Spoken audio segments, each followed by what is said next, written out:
আমি বলছি 100 টাকাই দিব না, এটা বন্ধ করবো না, এটাই থাকবে, এটাই থাকবে। 200 টাকা 100 টাকা বেশি লাগে কি কেমনে লাগে, কেমনে লাগে? আমি 60 টাকা দেওয়ার কথা, আমি বলছি 100 টাকা দিব।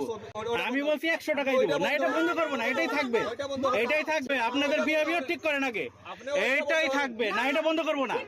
আপনি কথা দিয়ে কথা ব্রেক করেন কেমনে? হ্যাঁ, ওখানে তো আমার ভিডিও নেওয়া উচিত ছিল, বাটপারি করে।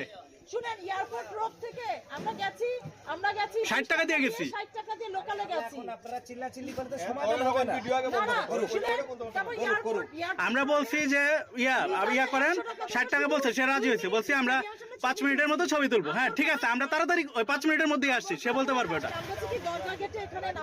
তাই আমি বলছি যে সে আম্বরখানা নামাই দিয়ে, আমি বলছি 100 টাকাই দিব, আপনি এখানে নূরজাহানের সামনে যান। তো নূরজাহান থেকে এইটুকু আসতে কি মানে আপনার কি 200 টাকা বাড়া হয়ে যায়? 200 টাকা বলে 200 টাকা দাও। তখন তো আমার ভিডিও করে রাখা উচিত ছিল। কে জানে যে সবাই তো এতই না। এয়ারপোর্ট রোডে 15 টাকা দিয়ে যায়। সিলেটের মানুষ অনেক ভালো, হ্যাঁ, কিন্তু এই এদের জন্য অনেক ইয়া হয়। ঠিক আছে, আপনি মোবাইল আছে করেন, অসুবিধা নাই তো, আপনি করেন। আর যেটা লিগাল ওইটা আসবে, যেটা লিগাল ওইটা আসবে। আপনার তো মোবাইল থাকলে তো শুধু হবে না, তাই না? এই করে করে সিলেটের পুরো বংশগত নষ্ট করে দেয়। সেটাই তো কথা, কিন্তু সে তো চিল্লাইলে হবে না, সমাধান আসবে না তো। তাহলে সমাধান না আসলো, বাট এটা তো আমার ইয়ে করা উচিত, বুঝেন না? না না না না, বললে তো হবে না শুধু। এভাবে করলে কিভাবে বলতো? না কেন করবে? না কেন করবে? কেন করবে? 20 টাকা বলছে, দেন 15 টাকা ভাড়া এয়ারপোর্ট রোডে। 20 টাকা বলছে, আমি তারপরে গেছি। হ্যাঁ তো 10 মিনিট দিছি। আমরা 5 মিনিটের মধ্যেই আসছি, আপনি ঘড়ি ধরতেন। কিন্তু ভিতরে যাই নাই। 100 টাকা দিচ্ছি রিজার্ভে। আম্বরখানা থেকে এখানে বলছি যে একটু দরকার আছে, আমরা 100 টাকা আপনাকে দেব রিজার্ভে। থাক, আমরা লোকালে যাব না, আমরা 100 টাকা দেব। এখন বলতেছে 200 টাকা। আম্বরখানা থেকে এখানে 200 টাকা।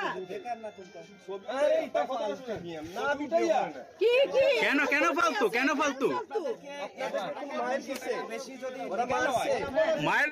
মারবে কেন? হ্যাঁ কেন মারবে? আপনাদের এখানে টুরিস্ট আসলে মারবে কেন? এত পর্যন্ত কি 200 টাকা হয়? ভিডিও করতে গেলে এইখানে আসে সবাই।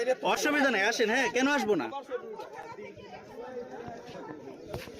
কি সমস্যা? হ্যাঁ, আপনার যদি প্রবলেম না থাকে তাহলে আপনার সমস্যা কিসে ছবি উঠতে বলেন? আপনার তো দোষ নেই, দোষ আছে তাহলে ছবি তুলতে অসুবিধা কিসে? এই যে লোকটা কাজে রাখি আরে মানুষটা ভালো না, কথাগুলো শোনো, যাও মোবাইল বন্ধ করলাম। বলেন এইটা কি বলেন? কত টাকা তোমার বার হইছে? আমার 100 টাকা যাচ্ছে।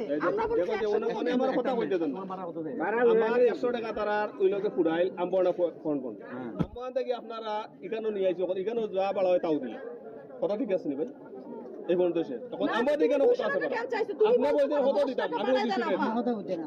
এই তো শেষ আমার আম্বরখানা থেকে আমরা তো কথা বলছে যে আপনারা আমবনা থেকে এখানে যত টাকা পারে আপনি বাবা আমার দিয়ে দিন না, উনি তো এটা বলেন। ওটা বলে নাই ভাই, আমার কথা শুনুন। বলছে 200 টাকা দেন। 100 টাকা চাইছে, আমরা বলছি না, আমরা 60 টাকা দিয়ে আসলে সে পরে বলছি যে আচ্ছা আমরা 100 টাকাই দিব যদি আমাদের ওই ইয়ে দিয়ে নামান ঘোরা। পরে বলে আপনার দিতে হবে না ভাই, আমি ঘোরাবো। পরে বলে 60 টাকাই দিন।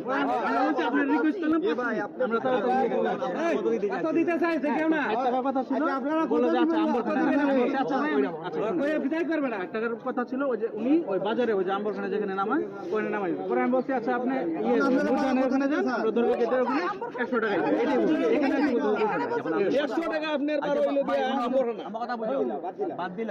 এখন আপনারা এখন কত দিবে এখন আমি বলতে জানি লিগ্যাল, আমি বলছি তাই দেব, বেশি কেন দেব?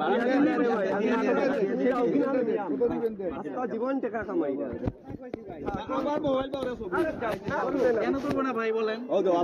এরকম ব্যাপারটা ঠিক না ভাই।